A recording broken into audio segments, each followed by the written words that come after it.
Kwa majina naitwa Pierre. Tulipanda mboga zetu kwenye vitalu. Mboga hizo ambazo tulipanda ni sukuma wiki na Chinese. Tukakaa baada ya wiki 8.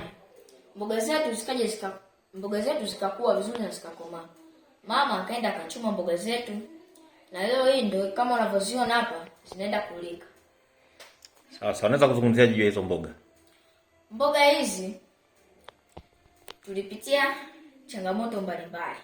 Zikiwemo changamoto kama hizo, wadudu kula mboga zetu. Tunavumilia lakini tunazipa dawa. Kama mboga zetu zilikuwa zinanyauka lakini tunazipambania. Sasa ulikuwa unazimwagiliaje? Mfumo wa kumwagilia ulikuwaje? Mfumo wa kuzimwagilia ni ulikuwa unachukua ndoo ya maji na kopo. Unachota maji kwenye kopo, unamwagilia hivi. Yaani maji ya maji. Mara ngapi labda kwa siku au kwa wiki? Tuseme kwa siku labda labda mara 2. Asubuhi labda au mara 2. Mara 2. Asubuhi na jioni. Sawa. Sasa leo umevuna. Hebu nionyeshe nyanyue mboga nione ubora wake. Zina wadudu labda au matundu ya wadudu?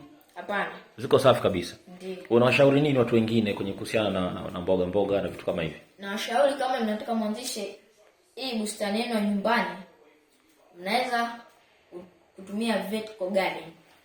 Ambazo sisi ndio tulitumia kupanda mboga zetu kwenye vitalu. Kwa hivyo leo naenda kutupikia hii mboga. Tunaenda kula na kuenjoy.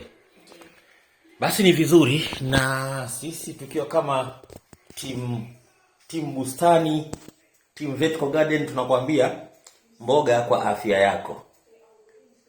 Nipe tano.